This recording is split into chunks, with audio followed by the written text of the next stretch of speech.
আজকে আমরা চতুর্থ শ্রেণীর গণিত স্থানীয় মান সম্পর্কে জানব। দেখো আমি এখানে বেশ কিছু কিছু বিষয় লিখে রেখেছি যেগুলো আমাদেরকে জানা খুবই গুরুত্বপূর্ণ। স্থানীয় মান সবসময় ডান দিক থেকে বাম দিকে গণনা করতে হয়, এই বিষয়টা আমাদেরকে সবসময় মনে রাখতে হবে। যখন আমরা স্থানীয় মান গণনা করব বা স্থানীয় মান খাতায় লিখব তখন ডান দিক থেকে শুরু করে বাম দিকে আসব। দেখো স্থানীয় মানগুলো কী কী, দেখো প্রথমে কি একক, দশক, শতক, হাজার, অযুত, লক্ষ, নিযুত, কোটি। দেখো স্থানীয় মানটা কিন্তু এখান থেকে ডান দিক থেকে বাম দিকে গিয়েছে। তাহলে এখানে একটা বিষয় দেখতে হবে যে হাজার আর অযুত মিলে কিন্তু আমরা বলি হাজার, এবং লক্ষ আর নিযুত মিলে কী বলা হয়, লক্ষ বলা হয়। ঠিক আছে, আমরা একটা এক্সাম্পলের মাধ্যমে স্থানীয় মানটা আরও সহজ করে বুঝতে পারবো। চলো আমরা এখন একটা এক্সাম্পল দেখি। দেখো তোমাদের বইয়ের পৃষ্ঠা নম্বর 1-এ একটা অঙ্ক দেওয়া ছিল, যেটা আমি উঠাই নিয়েছি। এখানে দেখো প্রথমে আমি সংখ্যাটা আগে কথায় লিখে নিয়েছি।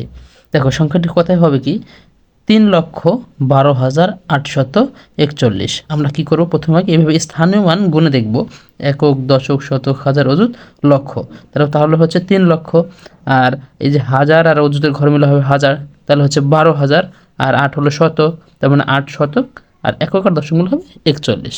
তাহলে কথায় হচ্ছে 3,12,841। এখন আমরা এটার স্থানীয় মান লিখব। আমি কিন্তু একটু শুরুতেই বলে নিয়েছিলাম যে স্থানীয় মানটা ডান দিক থেকে বাম দিকে গণনা করতে হয়। তো ডান দিকে প্রথম সংখ্যা ছিল 1, তাহলে 1-এর স্থানীয় মান কী হবে, একক। এই যে 1 একক, একক মানে হচ্ছে একটা সংখ্যা, তাই শুধু 1। এরপর হচ্ছে কি 4-এর স্থানীয় মান হবে 4। দশক, দশক মানে হচ্ছে দুইটা সংখ্যা, অর্থাৎ এককের ঘরের সোজা সোজা হবে একটা শূন্য, আর দশকের ঘরে 4। এরপরে হচ্ছে 8-এর স্থানীয় মান হবে 8 শতক। তাহলে এককের ঘরে শূন্য হবে, দশকের ঘরেও শূন্য হবে, কারণ 8টা হবে শুধু শতকের ঘরে, আর এর আগে যে একক আর দশকের ঘরগুলো থাকবে সেগুলো শূন্য দ্বারা পূরণ করে দিতে হবে। এরপর হচ্ছে 2-এর স্থানীয় মান হবে 2000। তাহলে হাজারের ঘরে শুধু 2 বসবে, কিন্তু এর আগে একক, দশক, শতক এই ঘরগুলো আমাদেরকে শূন্য দ্বারা পূরণ করে দিতে হবে।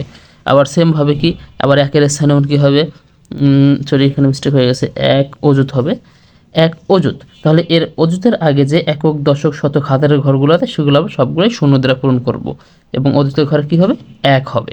এরপর 3-এর স্থানান্তর হবে অযুতের পর কী হয়, লক্ষ, 3 লক্ষ।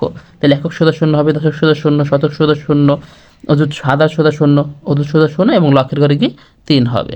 দেখো আমি কিন্তু এখানে সবগুলোই সংখ্যা নিতে সংখ্যা লিখছি।